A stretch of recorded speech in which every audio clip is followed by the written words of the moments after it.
Competition academy के YouTube portal पे आपका स्वागत है। उम्मीद करते हैं कि आप सभी लोग अच्छे होंगे। और इससे पहले अभी आप लोगों को जो लेक्चर मिला है वो लेक्चर दिया गया था दादी माँ कहानी, शिव प्रसाद की जो कहानी है। अल्टरनेट कक्षाएं हो रही हैं, एक दिन KVS TGT की बात होती है, एक दिन KVS PGT की बात होती है। कल हम लोगों ने KVS PGT में आरोह भाग 2 देखा। आरोह भाग 2 पर आधारित दो गद्य विधाओं की बात हम लोगों ने की। दो गद्य विधाएं जिसमें एक महादेवी वर्मा का भक्तिन और दूसरा जैनेन्द्र कुमार का बाजार दर्शन। आज जो हम लोग बात कर रहे हैं वो KVS TGT की बात कर रहे हैं, वसंत भाग 2 की बात कर रहे हैं। वसंत भाग 2 की दो गद्य विधाएं, एक हिमालय की बेटियां जिसे आप देखने जा रहे हैं और दूसरा लेक्चर लोगों को मिल चुका है शिव प्रसाद की कहानी दादी माँ। तो चलिए शुरू करते हैं। यदि आप हमारे चैनल पर नए हैं तो चैनल को जरूर सब्सक्राइब कर लीजिए और यदि आप पेड बैच ज्वाइन करना चाहते हैं तो हमारे इस नंबर पर आप फ़ोन करके व्हाट्सएप करके फीस और सारी जानकारी ले सकते हैं। तो सबसे पहले हम लोग बात करेंगे नागार्जुन जी के बारे में। कवि परिचय या फिर लेखक परिचय बहुत ही महत्वपूर्ण है जो आपके पाठ्यक्रम में है, और उसके बाद फिर जो आपके पाठ्यक्रम में विधा लगी है उसकी बात करते हैं। नागार्जुन जी जिनका जन्म 1911 ईस्वी में, जिनका देहांत 1998 ईस्वी में हुआ, ये हिंदी और मैथिली के अप्रतिम कवि नागार्जुन जी हैं जो प्रसिद्ध प्रगतिवादी कवि भी हैं। इनका मूल नाम कई बार परीक्षाओं में पूछा गया कि नागार्जुन जी का मूल नाम क्या है। वैद्यनाथ मिश्र। कई बार परीक्षाओं में यह भी पूछा जा चुका है कि इनके बचपन का नाम क्या था। ढक्कन मिसिर। हिंदी में नागार्जुन नाम से, मैथिली में यात्री उपनाम से और काशी में रहते हुए वैदेह उपनाम से इन्होंने कविताएं लिखी हैं। आप देखे होंगे अगर आपने TGT PGT की परीक्षाएं दी हैं, चाहे वो किसी भी स्टेट का हो या सेंट्रल का हो, KVS का हो या असिस्टेंट प्रोफेसर की परीक्षाएं अगर आपने दी हैं, तो आप देखेंगे कि नागार्जुन जी के बारे में इनका वैद्यनाथ मिश्र नाम भी पूछा जा चुका है, ढक्कन मिसिर भी नाम पूछा जा चुका है। हिंदी में किस नाम से कविताएं लिखते थे, नागार्जुन नाम से, यह भी पूछा जा चुका। मैथिली में किस नाम से लिखते थे, या यात्री उपनाम से कविताएं कौन लिखता था, या वैदेह उपनाम से कविताएं कौन लिखता था, यह सब पूछा जा चुका है। और ये इतने महत्वपूर्ण है कि परीक्षा में एक ना एक प्रश्न जरूर इनसे मिल जाता है। नागार्जुन की पहली प्रकाशित रचना जो थी वो मैथिली कविता थी जो मिथिला पत्रिका में छपी थी, जबकि पहली हिंदी कविता राम के प्रति थी जो कि लाहौर से निकलने वाली विश्व बंधु पत्रिका में छपी थी। यह भी प्रश्न आपसे पूछा जा सकता है कि नागार्जुन की पहली कविता कौन सी थी, राम के प्रति, या नागार्जुन की पहली कविता किस पत्रिका में छपी थी, विश्व बंधु, या नागार्जुन की कविता राम के प्रति जो विश्वबंधु पत्रिका में छपी थी वह पत्रिका कहाँ से प्रकाशित होती थी, तो लाहौर से प्रकाशित होती थी। इस तरीके से कई सारे प्रश्न बन सकते हैं। इनका जो कविता संग्रह है वो इस प्रकार है, जैसे युगधारा, सतरंगे पंखों वाली, प्यासी पथराई आंखें, तालाब की मछलियाँ, तुमने कहा था, खिचड़ी विप्लव देखा हमने, हजार हजार बाहों वाली, पुरानी जूतियों का कोरस, रत्नगर्भ, ऐसा भी हम क्या, ऐसे भी तुम क्या, आखिर ऐसा क्या कह दिया मैंने, इस गुब्बारे की छाया में, भूल जाओ पुराने सपने, अपने खेत में। ये सब इनका काव्य संग्रह है। यदि आप नए हैं हमारे चैनल पर तो इसका स्क्रीनशॉट ले लीजिए। बाकी जो हमारे पेड मेंबर्स हैं उनको इसका PDF उपलब्ध करा दिया जाता है। जो मूल रचना है उसका भी PDF सुबह 10 बजे उनको उपलब्ध करा दिया जाता है जिससे वह पढ़ सकें। इनका जो उपन्यास है वो है रतिनाथ की चाची, बाबा बटेश्वरनाथ, दुख मोचन, बलचनामा, वरुण के बेटे, नई पौध, गरीब दास, उग्र तारा, पारो, कुंभीपाक। कुंभीपाक जो इनकी रचना है, जो इनका उपन्यास है, वो बाद में चंपा शीर्षक से भी प्रकाशित हुआ है। आसमान में चांद तारे, जमनिया के बाबा जो इनका उपन्यास है वो इमरतिया शीर्षक से बाद में प्रकाशित हुआ। हीरक जयंती जो उपन्यास है वो अभिनंदन शीर्षक से बाद में प्रकाशित हुआ। तो इन तीनों को ध्यान रखिएगा क्योंकि इनके अलग अलग शीर्षक हैं, इसलिए इसे जरूर ध्यान रखिएगा। वैसे ज़्यादातर बाबा बटेश्वरनाथ, रतिनाथ की चाची, वरुण के बेटे ये सब पूछे जाते हैं। बलचनामा भी कई बार पूछा गया है। इनका प्रबंध काव्य है भस्मांकुर, भूमिजा। इनका व्यंग है अभिनंदन।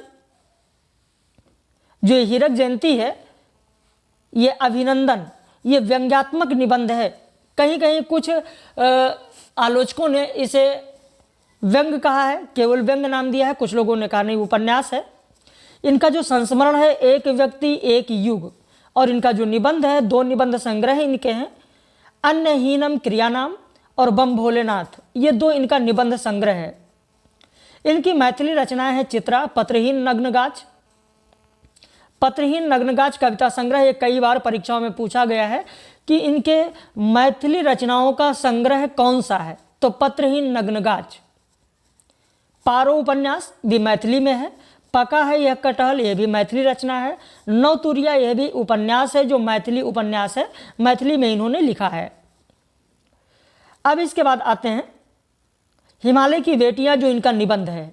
पूरा निबंध मुश्किल से 5 मिनट लगेगा, 5 या 6 मिनट लगेगा। पूरा निबंध अभी पढ़ देते हैं, पहले उसके बारे में जान लीजिए, हिमालय की बेटियां निबंध के बारे में, फिर निबंध पढ़ते हैं तो अभी चीज़ें और अच्छे से समझ में आपके आ जाएंगी। इस निबंध में हिमालय से निकलने वाली नदियों, उनका महत्व और सागर में विलय तथा खुले मैदान में उनका रूप आदि का वर्णन किया गया है। इसी नदियों के बहाने उन्होंने रिश्तों को भी बहुत बेबाकी के साथ प्रस्तुत किया है, क्योंकि हमारे यहाँ भारत में नदियों को माँ कहा जाता है, लेकिन नागार्जुन ने नदियों को माँ, बेटियां, बहन, प्रेसी आदि रूपों में दिखाया है। नागार्जुन कहते हैं, सिंधु और ब्रह्मपुत्र नदियां हिमालय के पिघले दिल की एक बूंद इकट्ठा होने से यह बनी है। वहीं काका कालेलकर ने नदियों को लोकमाता कहा है, हिमालय को पिता कहा गया है, और हिमालय की 2 बेटियां सिंधु और ब्रह्मपुत्र को कहा गया है। एक स्थान पर तो हिमालय को ससुर और समुद्र को दामाद कहा गया है। यानी जो नदियां हैं, नदियां समुद्र में मिलती हैं, यानी समुद्र से उनका ब्याह होता है, ऐसा माना गया है, तो समुद्र को दामाद कह दिया गया। और समुद्र का ससुर किसे कहा गया, तो हिमालय को कहा गया, क्योंकि ये सब हिमालय की बेटियां हैं। लेखक ने सतलज को बहन कहा है। एक बार सतलज नदी के किनारे बैठे हुए हैं और वहीं पर उन्होंने सतलज को बहन कहा है, और उसके बारे में 5-6 पंक्तियां भी लिखी हैं, अभी आगे आप पढ़ेंगे निबंध में। वहीं कालिदास के मेघदूत जो रचना है, मेघदूत रचना के अनुसार उन्होंने बेतवा को प्रेसी कहा है। किसकी प्रेसी, तो मेघदूत की प्रेसी, ध्यान रखना। तो इस तरीके से ये निबंध है। अब आइए 3 पेज का ये निबंध है, मुश्किल से 5 मिनट लगेगा, पढ़ लेते हैं जिससे आपका कॉन्सेप्ट और क्लियर हो जाए। अभी तक मैंने उन्हें दूर से देखा था, बड़ी गंभीर, शांत, अपने आप में खोई हुई लगती थी, संभ्रांत महिला की भांति। नदियां कैसे प्रतीत होती थी, तो नदियां संभ्रांत महिला की भांति प्रतीत होती थीं।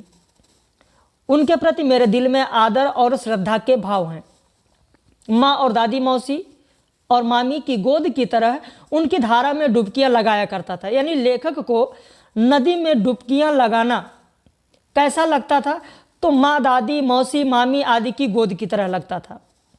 परंतु इस बार जब मैं हिमालय के कंधों पर चढ़ा तो मैं कुछ और रूप में सामने थी।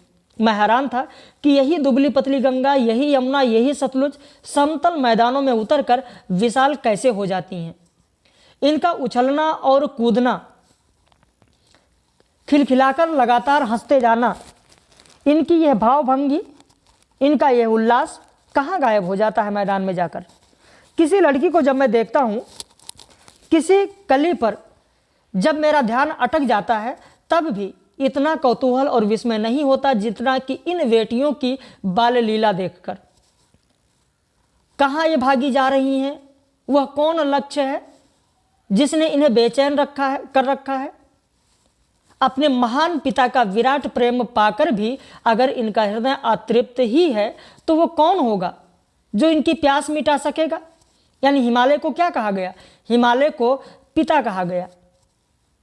बर्फ जली नंगी पहाड़ियां, छोटे छोटे पौधों से भरी घाटियां, बंदुर अधितिकाएं, सरसब्ज उपत्यकाएं, ऐसा है इनका लीला निकेतन। खेलते खेलते जब ये जरा दूर निकल जाती हैं तो देवदार, चीड़, सरो, चिनार, सफ़ेदा, कैल के जंगलों में पहुंचकर शायद इन्हें बीती बातें याद करने का मौका मिल जाता होगा। कौन जाने बुढ़ा हिमालय अपनी इन नटखट बेटियों के लिए कितना सिर धुनता होगा, बड़ी बड़ी चोटियों से जाकर पूछिए। तो उत्तर में विराट मौन के सिवाय उनके पास और रखा ही क्या है। सिंधु और ब्रह्मपुत्र ये दो ऐसे नाम हैं जिनके सुनते ही रावी, सतलज, व्यास, चनाब, झेलम, काबुल, कपिसा, गंगा, यमुना, सरयू, गंडक, कोसी आदि हिमालय की छोटी बड़ी सभी बेटियां आंखों के सामने नाचने लगती हैं। वास्तव में सिंधु और ब्रह्मपुत्र स्वयं कुछ नहीं है। दयालु हिमालय के पिघले हुए दिल की एक एक बूंद न जाने कब से इकट्ठा हो होकर इन दो महानदों के रूप में समुद्र की ओर प्रवाहित होती रही हैं। कितना सौभाग्यशाली है वह समुद्र जिसे पर्वतराज हिमालय की इन दो बेटियों का हाथ पकड़ने का श्रेय मिला। तो यहाँ पर आप देखिए, यहीं पर इन्हीं पंक्तियों के, इन्हीं लाइनों के माध्यम से, इन्हीं पंक्तियों के माध्यम से, वक्तव्य के माध्यम से यह दर्शाया गया है कि पर्वतराज हिमालय ससुर है और समुद्र दामाद है। जिन्होंने मैदानों में ही इन नदियों को देखा होगा, उनके ख्याल में शायद ही यह बात आ सके कि बूढ़े हिमालय की गोद में बच्चियां बनकर ये कैसा खेला करती हैं। माँ बाप की गोद में नंग धड़ंग होकर खेलने वाली इन बालिकाओं का रूप पहाड़ी आदमियों के लिए आकर्षक भले न हो, लेकिन मुझे तो ऐसा लुभावना प्रतीत हुआ वह रूप कि हिमालय को ससुर और समुद्र को उसका दामाद कहने में कुछ भी झिझक नहीं होता है। कालिदास के विरही यक्ष ने अपने मेघदूत से कहा था कि वेद्रवती यानी बेतवा नदी को प्रेम का प्रतिदान देते जाना। तुम्हारी वह प्रेसी तुम्हें पाकर अवश्य ही प्रसन्न होगी। यानी किसे प्रेसी कहा गया? तो बेतवा नदी को प्रेसी कहा गया। किसका? मेघदूत का। यह बात इन चंचल नदियों को देखकर मुझे अचानक याद आ गई और सोचा कि शायद उस महाकवि को भी नदियों का सचेतन रूपक पसंद था। दरअसल जो भी कोई नदियों को पहाड़ी घाटियों और समतल आंगनों के मैदानों से जुदा जुदा शक्लों में देखेगा, वह इसी नतीजे पर पहुंचेगा। काका कालेलकर ने तो नदियों को लोकमाता कहा है। अब लोकमाता क्यों कहा है, यहाँ पर देखें, आगे पढ़ेंगे, आपके समझ में आ जाएगा कि आखिर काका कालेलकर ने लोकमाता क्यों कहा। लोकमाता इसलिए कहा क्योंकि किंतु माता बनने से पहले यदि हम बेटियों के रूप में देख लें तो क्या हर्ज है। और थोड़ा आगे चलिए, इन्हीं में अगर हम प्रेसी की भावना करें तो कैसा रहेगा। ममता का एक और भी धागा है जिसे हम इनके साथ जोड़ सकते हैं। बहन का स्थान कितने कवियों ने नदियों को दिया है। एक दिन मेरी भी ऐसी भावना हुई थी। जो लिंग की बात है, लिंग मतलब तिब्बत। मन उचट गया था, तबीयत ढीली थी। सतलज के किनारे जाकर, किस नदी के किनारे जाकर बैठा था लेखक? सतलज नदी। दोपहर का समय था, पैर लटका दिए पानी में। थोड़ी ही देर में उस प्रगतिशील जल ने असर डाला, तन और मन ताजा हो गया तो गुनगुनाने लगा। सतलज नदी को क्या कहा लेखक ने? कि जय हो सतलज बहन तुम्हारी। सतलज को उन्होंने बहन कहा। जय हो सतलज बहन तुम्हारी, लीला अचरज बहन तुम्हारी, हुआ मुदित मन हटा खुमारी, जाऊं मैं तुम पर बलिहारी।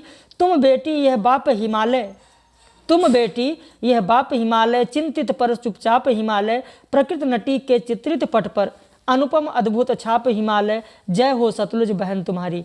तो यहाँ पर सतलुज को लेखक ने बहन कहा है। तो ये था छोटा सा निबंध नागार्जुन जी का, जिसे आपने देखा। अब यदि आप जुड़ना चाहते हैं हमारे साथ, पेड बैच ज्वाइन करना चाहते हैं, जैसा कि लगातार हमारे यहाँ चल रहा है, जिसमें कवि परिचय पहले कराया जाता है और जब कवि परिचय हो जाता है तो आपके पाठ्यक्रम में जो रचनाएं होती हैं उन रचनाओं के बारे में कराया जाता है। जब पूरा हो जाएगा गद्य विधा तब उस पर आधारित आपको टेस्ट सीरीज मिलेगा, महत्वपूर्ण प्रश्न मिलेंगे। तो यदि आप भी KVS TGT PGT के लिए जुड़ना चाहते हैं तो आप हमारे इस नंबर पर फ़ोन करके, व्हाट्सएप करके फीस और सारी जानकारी ले सकते हैं। हम लोग फिर मिलेंगे ऐसे ही किसी दिन पब्लिश वीडियो में आप लोगों के साथ। आप लोगों ने अंत तक वीडियो को देखा, समय दिया, इसके लिए बहुत बहुत धन्यवाद।